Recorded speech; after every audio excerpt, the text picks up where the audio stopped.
The Battle of Bannockburn, fought on the 24th of June 1314, is a pivotal moment in Scottish history and is considered Scotland's finest ever victory against the English. Now, it would be considered Scotland's second finest victory against the English had Stuart Armstrong just booted that fucking ball out of the stadium. If he had just played the ball any other place other than where he played it, we wouldn't have to cling on to this victory against England that occurred 700 years ago. We'd have a brand new, fresh, delicious victory against England to enjoy. Because, like all of Scotland's victories against England, they occurred so long ago that they may as well exist in a time of make-believe.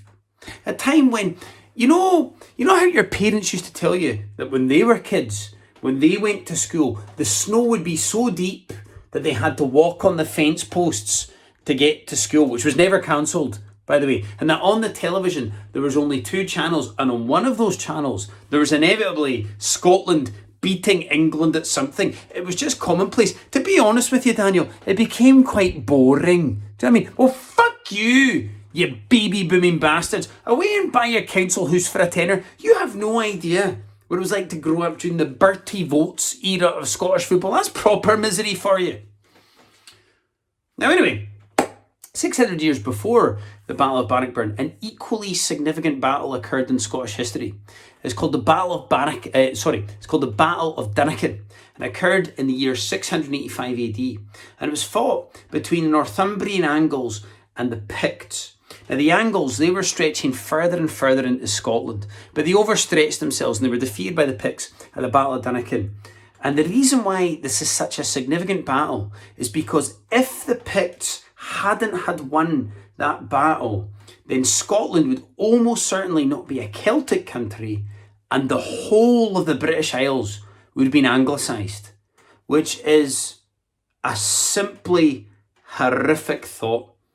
Ladies and gentlemen, like, let's just imagine for a second a Scotland without square sausage, a Scotland without iron brew, a Scotland with Chas and Dave instead of Proclaimers, with lakes instead of lochs, with Little Britain instead of Still Game, with fucking Morris dancing, a Scotland with Pims instead of whiskey, a Scotland with shite tap water. It's unthinkable. It's simply unthinkable, folks. Now, the Battle of Dinnikin has solidified the Picts as the most powerful people in Scotland, but 300 years later, the Picts would be more or less erased from history forever, forgotten about for a millennia. And what was it that precipitated this huge change in the Picts' fortune? Well, it was an invasion from Scandinavia. Some Scandinavian people came over to this country and they fucked everything up with their high standard of living, their low income disparity, their incredible public services, and their £9 fucking pints. Now, Viking invasions of Scotland, they began around the 9th century, and they were pivotal in the Scots and the Picts coming together. And that's because before the Vikings arrived, people in Scotland, they only really had to worry about sexual assault from the salmons. Whereas now they had these big, hairy, scary Vikings coming over and burning and pillaging and raping everyone, you know. And by coming together, the Scots and the Picts, they managed to restrict the Vikings to the coastal regions of Scotland. So you're talking north of the Moray Firth, the Orkneys, the Western Isles. But that doesn't mean that civil unrest didn't still exist in Scotland. So in 839 AD, for example, the Picts, they overrun the Scots and they managed to murder the Scots king, Alpin MacEachtaich.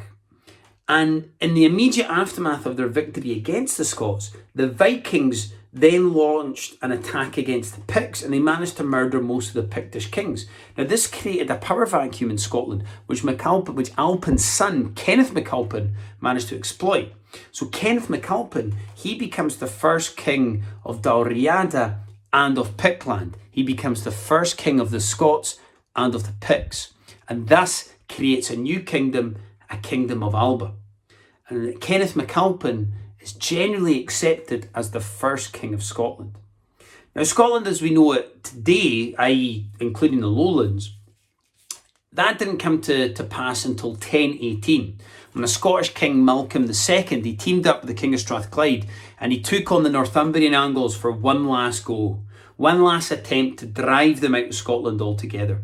And in 1018, they defeated the Angles at the Battle of Carnham, and they included the Lothians and Strathclyde into this new kingdom of Scotland.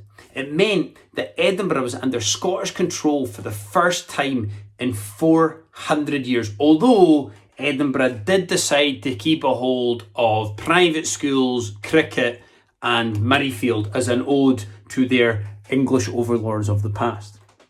And it's said that the Bishop of Durham, he actually, on hearing of the news of the defeat of the Angles at the Battle of Carnham, he died of a broken heart. Which is understandable. Do you know what I mean? Like, if I ever had my arse handed me by a guy called Malcolm, I would probably die of embarrassment. Do you know what I mean? That's like getting your arse kicked off the IT guy at your work, you know?